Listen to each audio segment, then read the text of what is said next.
오늘 제가 여러분들에게 드릴 이 방송 내용은 이렇게 간단하게 이제 요약을 할 수가 있겠습니다.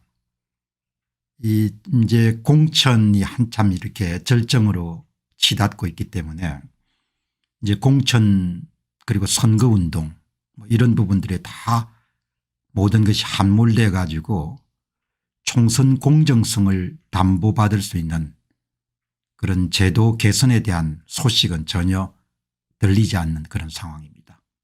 그러니까 참 나라가 한마디로 웃기는 나라가 된 거죠. 예.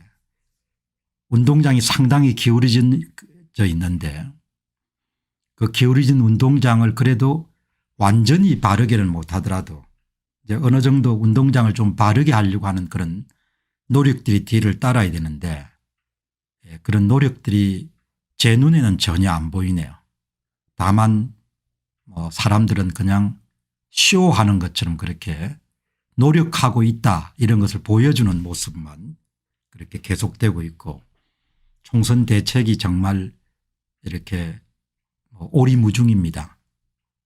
아시다시피 이제 대한민국의 공직선거에서 가장 중요한 것은 사전투표자 수가 실제로 몇 명인지를 알 수 없게 그렇게 선거제도를 만들어 놨지 않습니까? 선거관리위원회가 국민들은 사전투표자 수를 모르게 자기들만 사전투표자 수를 실제로 알 수 있게끔 그렇게 만들어 놨지 않습니까?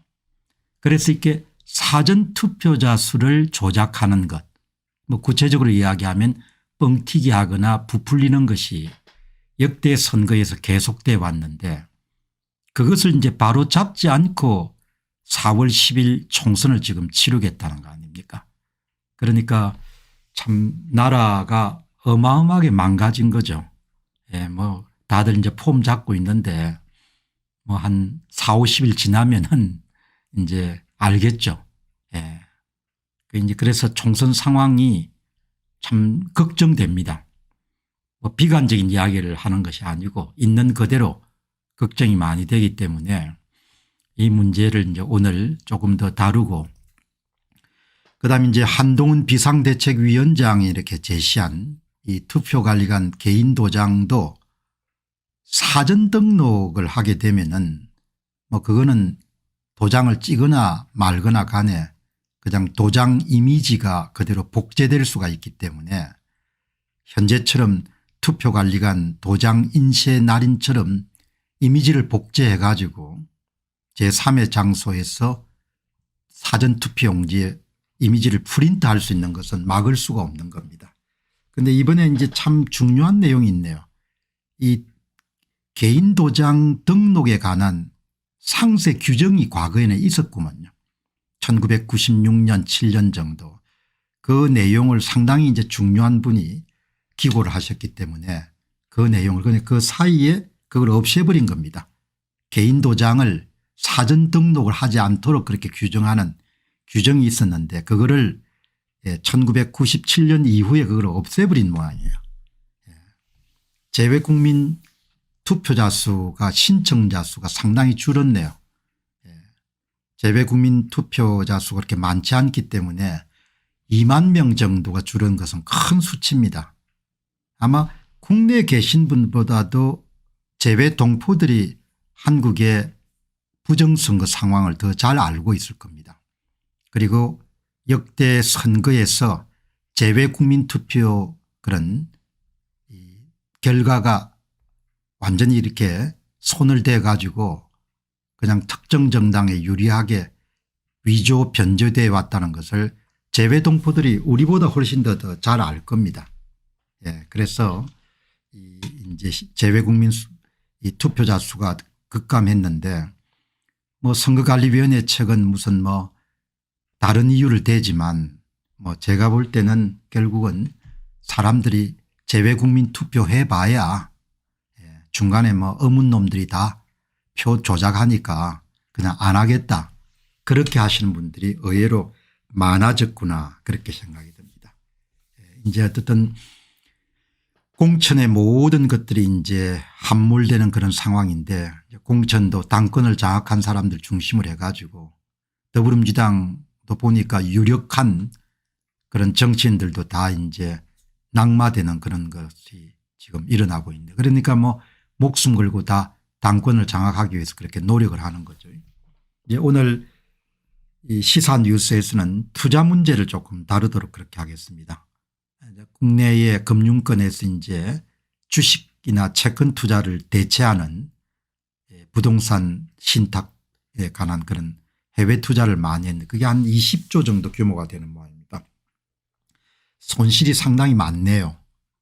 그래서 이제 그 내용을 다루면서 이제 투자 세계의 명암에 대한 부분을 오늘 시청자 여러분과 한번 함께 살펴보고, 윤 정부가 이 4월 10일 총선에 정말 이길 의지가 있는지 때로는 가끔 고개를 갸우뚱하게 됩니다. 왜 그런가 하니까 이 의료 대란 같은 경우 이거는 그렇게 시급한 과제는 아닌데 선거가 끝나고 난 다음에 다뤄야 될 주제인데 그런 판단도 없이 그냥 그걸 다뤄 가지고 의료계 종사자뿐만 아니고 의료계 종사자들의 가족들을 다 포함하게 되면 그게 표수가 상당히 될 건데 그거하고 완전히 등을 돌리는 그런 총선 이전에 납득할 수도 없고 이해할 수도 없는 그런 행보를 보이기 때문에 그 문제도 여러분도 한번 살펴보도록 그렇게 하겠습니다. 아무튼 참 이 사회가 좀 차분해 가지고 이제 선거나 이런 데서 문제가 발생하게 되면 그걸 이제 고치려고 노력을 해야 될 건데 고칠 의지도 없고 고칠 의도도 없고 그리고 또 사실을 있는 그대로 바라보려고 하는 사실을 직시하려고 하는 그런 태도도 없고, 그러니까 제 눈에는 참 나라 일하는 사람들이 위선자들이 참 많다. 거짓말쟁이들이 참 많다. 국민들한테 그냥 뭐 일을 하는 것처럼 하는 척 이렇게만 폼만 내지 실질적으로 문제 해결을 위한 노력들이 구체화되는 것이 없다 이렇게 보는 거죠. 그래서 진짜 제가 바라보는 것은 역대 선거에서 모두 다 사전투표자 수를 수백만 표 이렇게 부풀려 가지고 선거를 치렀지 않습니까? 그거는 제가 지어낸 이야기가 아니고 그냥 역대 선거의 사전투표율 자료하고 사전투표자 수 자료를 보게 되면 금세 나오지 않습니까? 그런데 이제 그런 일이 10번 이상 일어났는데 이번 선거에는 사전투표자 수를 뻥튀기 하는 일이 없을 것이다. 이렇게 시치미를 떼고 그렇게 이제 나가니까 참 제가 볼 때는 대책이 없는 사람들이다 그런 생각이 드는 거죠. 선거는 패배하겠죠. 곡소리가 안 나겠습니까? 그렇게 과학적인 그런 사실을 그냥 깔아뭉개 가지고 어떻게 여러분들 세상을 살겠습니까? 좀 답답한 이야기입니다만은 그래도 오늘 있는 그대로를 여러분들에게 낱낱이 말씀드리는 그런 시간을 갖도록 그렇게